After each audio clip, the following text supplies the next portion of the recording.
Welcome back to CBS Mornings. Today marks 25 years since Princess Diana was tragically killed in a car crash in Paris. Well, this morning, people are gathered outside the former home in London, Kensington Palace, to pay their respects.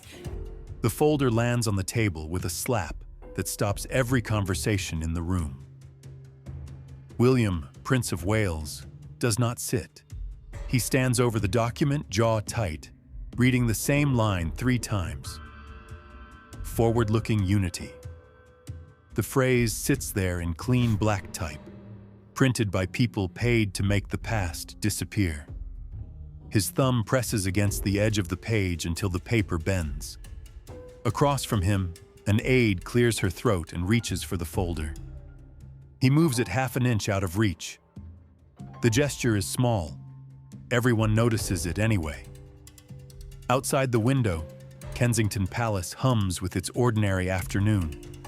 Inside this room, something just changed, and the people watching William's face know it before he says a single word.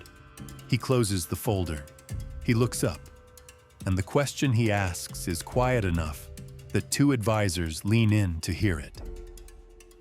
Hi, viewers.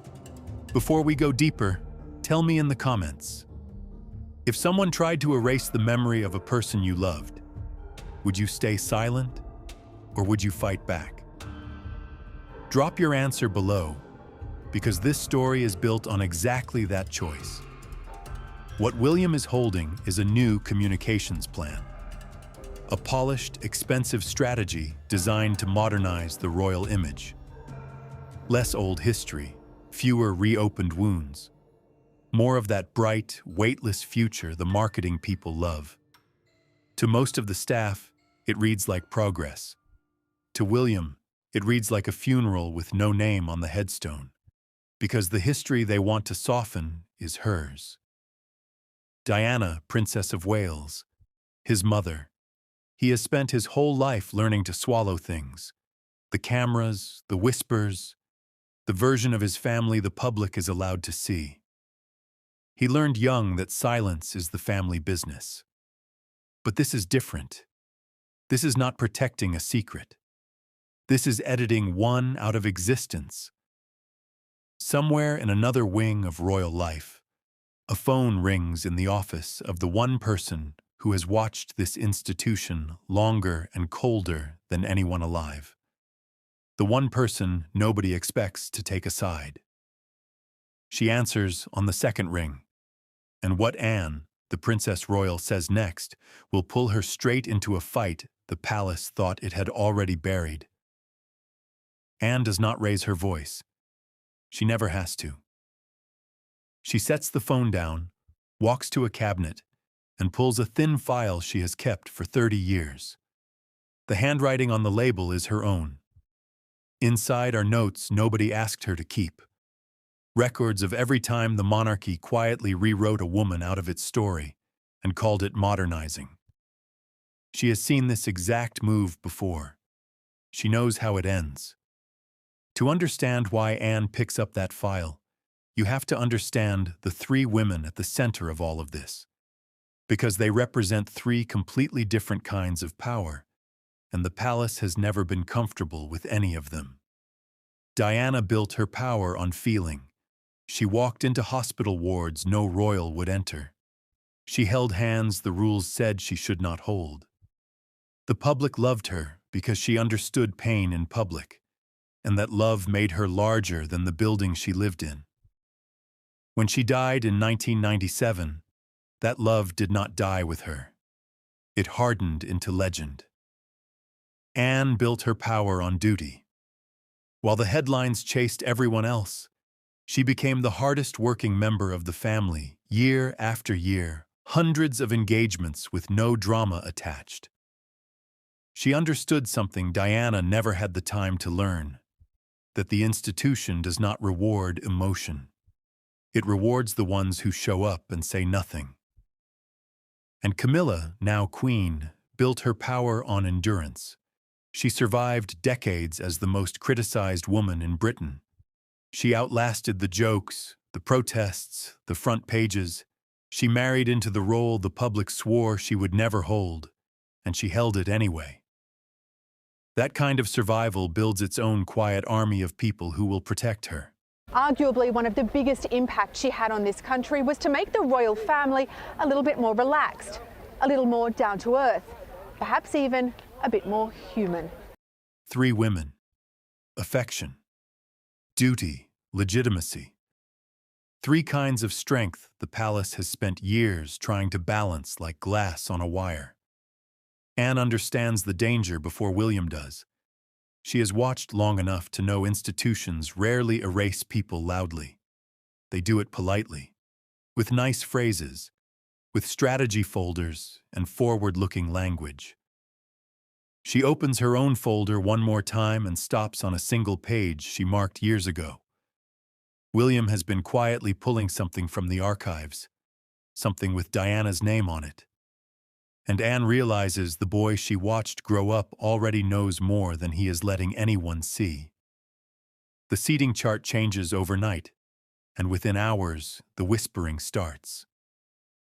A junior staffer notices it first, a name moved, a placement adjusted before an upcoming event. Small, almost nothing. But in a palace, nothing is ever small. By morning, 3 different offices are asking the same question. Who approved this?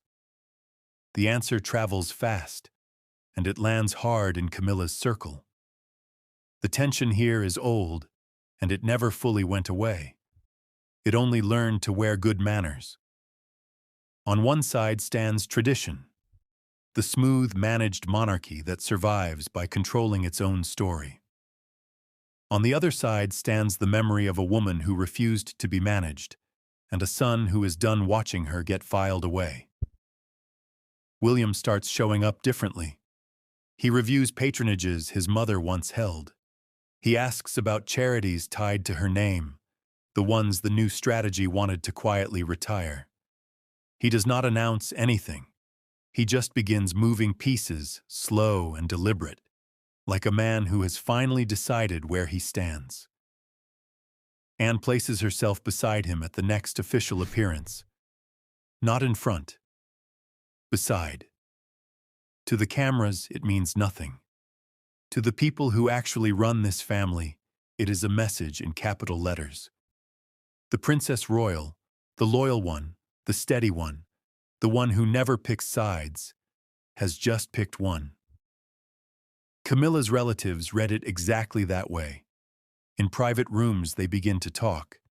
They believe the past has already taken enough from Camilla. Years of judgment. Years of being the villain in someone else's story. Now, just as she sits secure as queen, they watch 2 of the most respected figures in the family start circling the one subject that could undo all of it. Diana. To them, this is not remembrance. This is a threat dressed up as tribute. One of them puts it bluntly behind closed doors. If William wants to turn his mother into a banner, they will not stand quietly while it happens again. The word reaches Anne through the channels she has spent a lifetime building. She listens. She says nothing. She simply notes who said it. Then a ceremonial decision gets made. A single choice about an upcoming event. A choice that looks routine on paper. But everyone who sees it understands instantly what it really signals. And the moment it becomes public, the quiet war the palace has been hiding is about to lose its quiet. A letter arrives, and the wax seal alone is enough to make a senior aide go pale. In this family, words are dangerous, so power moves through other things. A seat, a flower, a name spoken in a speech, or left out of one. The whole institution runs on gestures small enough to deny and loud enough to understand. And right now, the gestures are stacking up fast. William makes the first real move at a charity event tied to causes his mother championed. He arranges for her work to be named directly, not hinted at. Named. The kind of clear, deliberate honoring the new strategy spent months trying to soften into nothing. The room reacts before the cameras do. People who know the codes feel the shift in the air. This is not new. Royal history runs on silent communication. The placement of a brooch, the choice of a hymn, the decision about who walks beside whom, centuries of it. Anne knows this language better than almost anyone breathing, and she uses it now with the precision of a woman who has spent her whole life reading rooms. She wears something at the event. A small detail tied to remembrance. Nothing a stranger would catch. Everything an insider would. Camilla's family catches it. Within the hour, the event stops being a charity function and becomes something else entirely. Mother was a total kid through and through. She really enjoyed the laughter and the fun. A quiet battlefield where two sides fight without ever raising their voices. Every handshake is measured. Every photo is studied later for who stood where. The guests sip and smile, and underneath the politeness, a fight for the story of an entire family is being waged inch by inch. A member of Camilla's circle approaches Anne directly. The exchange lasts maybe 20 seconds. To anyone watching, it looks like ordinary small talk between relatives. Anne nods. She smiles the smile she has perfected over 50 years of public life. But the words traded in those 20 seconds are not small talk at all. They are a warning, and Anne receives it as one. She walks away without changing her expression. She finds William across the room and says one short sentence to him that no microphone picks up. His face does not move, but his hand tightens around the glass he is holding. Because what Anne just told him means the other side is no longer watching from a distance, and the next move will not be quiet, careful, or kind. The headline drops at 6 in the morning, and it gets the entire story wrong. By breakfast, it is everywhere. A neat, dramatic version of palace life, feuds, rivalries, the usual cast and the usual roles. The public eats it up, and every word of it misses what is actually happening inside those walls. This is exactly how the game has always worked. The media shapes memory. It decided long ago what kind of woman Diana was, and what kind of woman Camilla was, and the public learned those scripts by heart. Saint and survivor, angel and rival. The truth was always more complicated, but complicated does not sell papers. William understands this now in a way he never let himself before. He grew up as a character in someone else's story, watching strangers decide who his mother was. The new strategy wanted to use that same machine to gently fade her out. Replace the legend with something smaller, safer, easier to manage. So he counters it, quietly. He does not call a single reporter. He does nothing the public can see. Instead, he works inside the system, adjusting which causes get attention, which records stay active, which parts of his mother's legacy keep breathing instead of going still. Anne moves alongside him, opening doors only someone with 50 years of trust can open. Together, they do something the palace machine never expects. They protect a memory without ever announcing they are protecting it. The press, meanwhile, chases shadows. They write about feuds that are half wrong and rivalries that miss the point completely. They turn the whole thing into entertainment, never realizing the real maneuvering is happening in rooms they will never enter, over a question no headline thinks to ask. Not who hates whom, but who gets to decide what a nation is allowed to remember. Camilla's family watches the coverage too, and they grow more uneasy, because they can see the public version is wrong, and they know that means the true version is being handled by people far smarter than the reporters. They start to understand who they are really dealing with. Not a grieving son acting on emotion, not a sentimental aunt. Best mother ever. She would just engulf you and squeeze you as tight as possible. And being as short as I was then, there was no escape. You were there, and you were there for as long as she wanted it to hold you. But two of the most disciplined operators the monarchy has ever produced, working a plan with no fingerprints on it. And somewhere in the middle of all this noise, a document surfaces, something tied to money, something tied to Diana's name, something the strategy team buried for a reason. William reads the first line of it twice. Then he goes very, very still, because what is written on that page changes everything he thought this fight was about. William reads the number out loud, and his voice cracks on it. 4.7 million pounds. Sitting in an account nobody on the official ledgers was supposed to know about, tied to a trust, tied, on paper, to causes carrying his mother's name, but routed somewhere the public would never think to look. He sets the page down. His hands are not steady. Tell me in the comments right now. When you find out the truth about someone you trusted, do you confront it, or do you protect the people it would hurt? Because that is the exact choice sitting in front of William tonight, and the answer is not simple. The weight of all of this lands on him at once. He is not just a prince fighting over memory anymore. He is a son holding proof that his mother's legacy has been quietly turned into a line item, managed by people who decided her name was worth more as a tool than as a truth. He thinks about every year he stayed silent.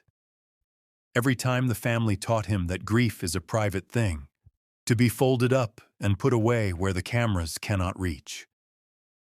He learned that lesson so well that he almost let them finish the job. Anne finds him alone with the document. She does not offer comfort. That has never been her way. Instead, she does something harder. She tells him the truth, that the monarchy has always carried its dead like luggage, useful when convenient, set down when heavy. She has watched it happen across 3 generations. She watched it happen to women stronger than anyone gave them credit for. She knows the psychological cost of this place, the way it asks people to perform steadiness while something inside them comes apart. She has paid that cost herself quietly for 50 years and never once asked for credit. The burden of legacy, she tells him, is not the remembering. It is deciding what kind of family you want to be when no one is watching. William looks at the 4.7 million pounds. Then he looks at his aunt, and in a low voice, Anne tells him there is a way to correct the record. Not loudly, not in the press, but permanently. A way to make sure the truth cannot be filed away again.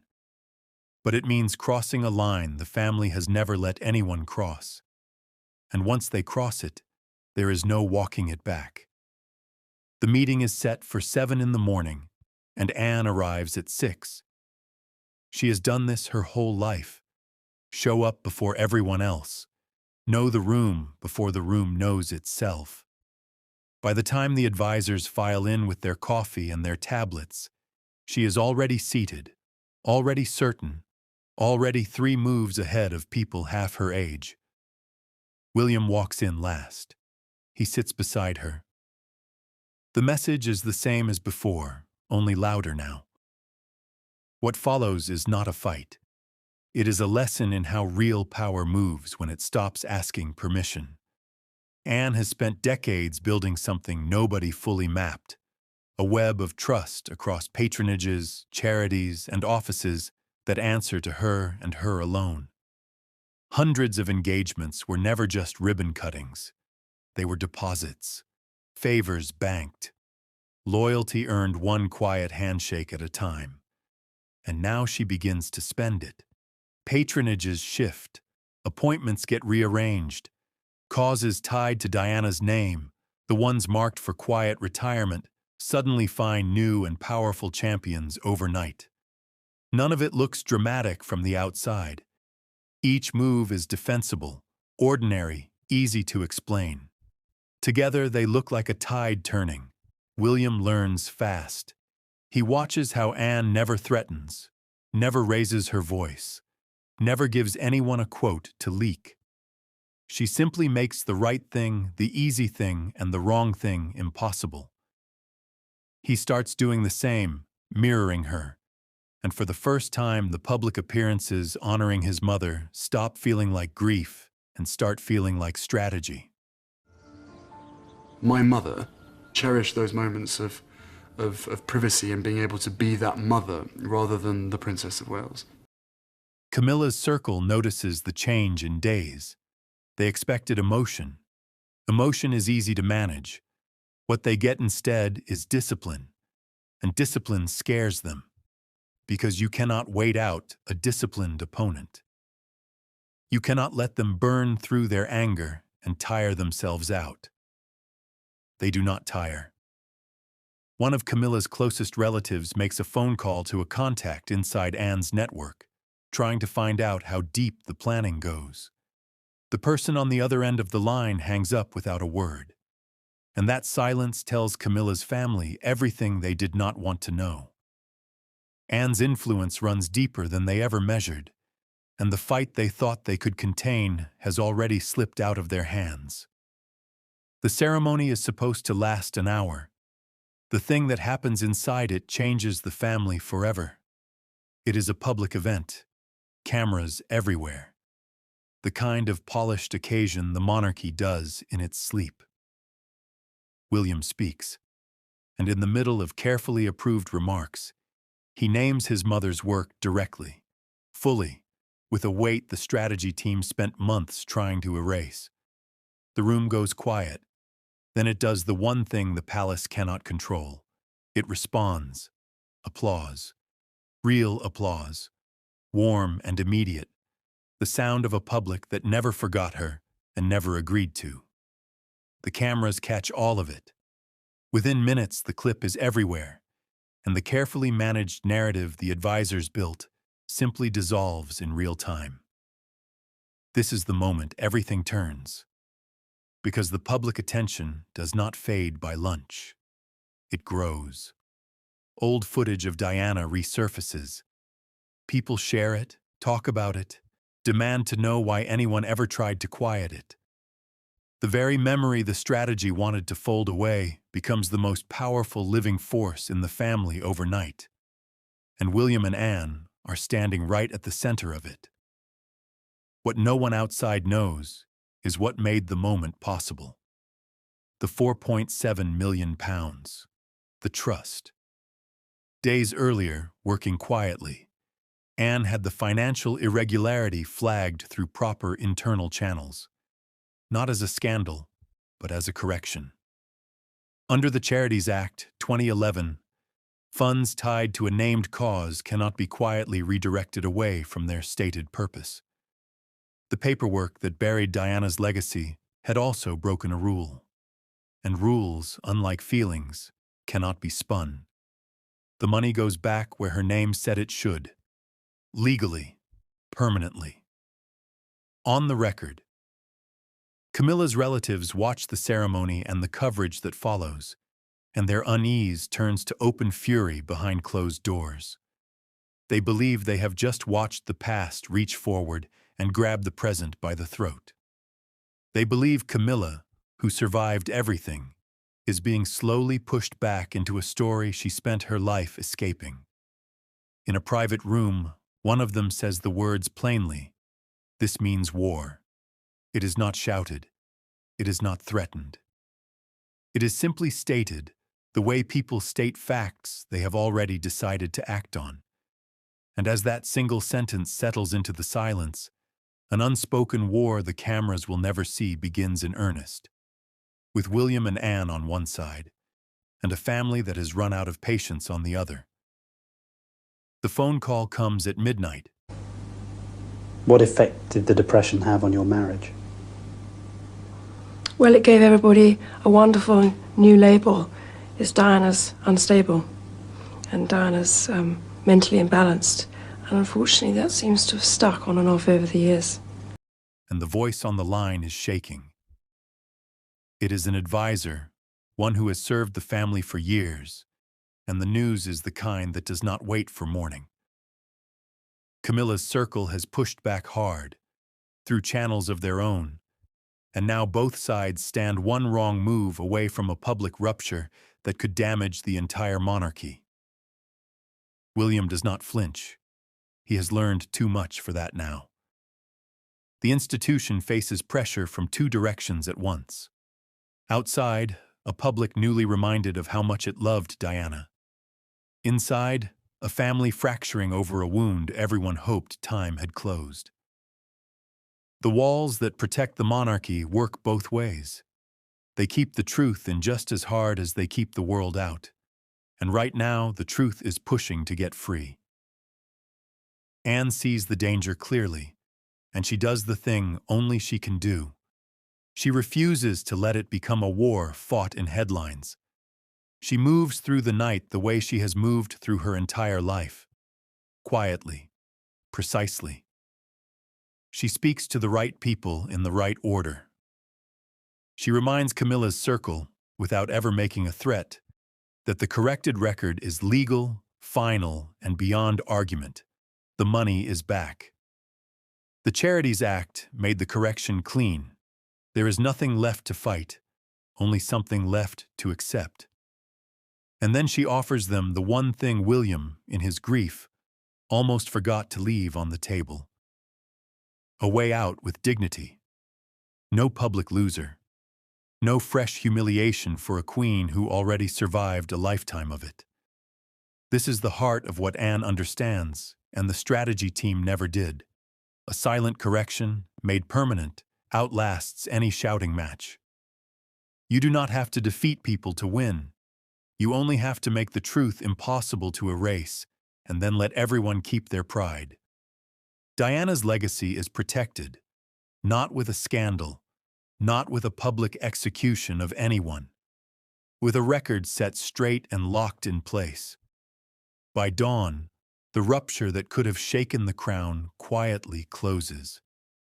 William stands at a window as the light comes up, exhausted and changed, finally understanding what his aunt has known all along, that the loudest victories are the ones that do not last. And then Anne says one last thing to him, a single sentence about what comes next. Because protecting the past, she warns him, was only the beginning, and the harder fight is the one still waiting ahead.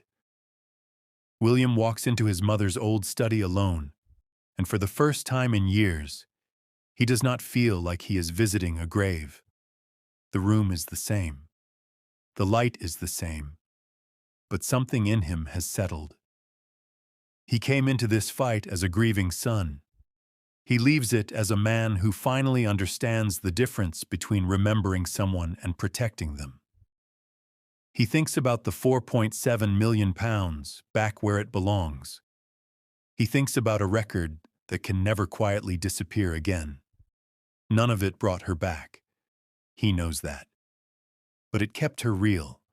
And in a family built on managed images, real is the rarest thing there is. Anne finds him there, and this time she does not lecture. She simply stands beside him. Two people who fought a war no camera ever caught, and won it without firing a public shot. What she taught him is the lesson at the center of all of this. A family that refuses to remember honestly will, sooner or later, be ruled by its ghosts. The monarchy has tried for generations to manage its women's legacies once they grew too powerful to control. And every time, the past came back heavier than before. Diana built her power on love. Anne built hers on duty. Camilla built hers on survival. Three kinds of strength the institution never quite knew how to hold. But history, Anne reminds him, does not repeat itself perfectly. It echoes. And the only way to break an echo is to finally tell the truth out loud. William looks at his mother's handwriting on an old page and understands that her real inheritance was never a title or a trust. It was the refusal to pretend, the choice to feel things in public that everyone else hid. And now that choice lives on in him. The duty remains, the legacy remains, and the moral stays simple and heavy in his chest, that honoring the dead honestly costs something, and paying that cost is what separates a family from an institution. He turns off the light in the study, but he leaves the door open. If this story moved you, do not let it end here. Subscribe and turn on notifications so you never miss the next chapter. Because the fight William and Anne just survived has opened a door to something even bigger waiting on this channel. Share this video with someone who believes the truth is worth protecting, and tell me in the comments, whose legacy in your own life are you fighting to keep alive? Your story might be the one that inspires someone else watching, because the next secret this family is hiding is one no one saw coming, and you are going to want to be here when it comes out.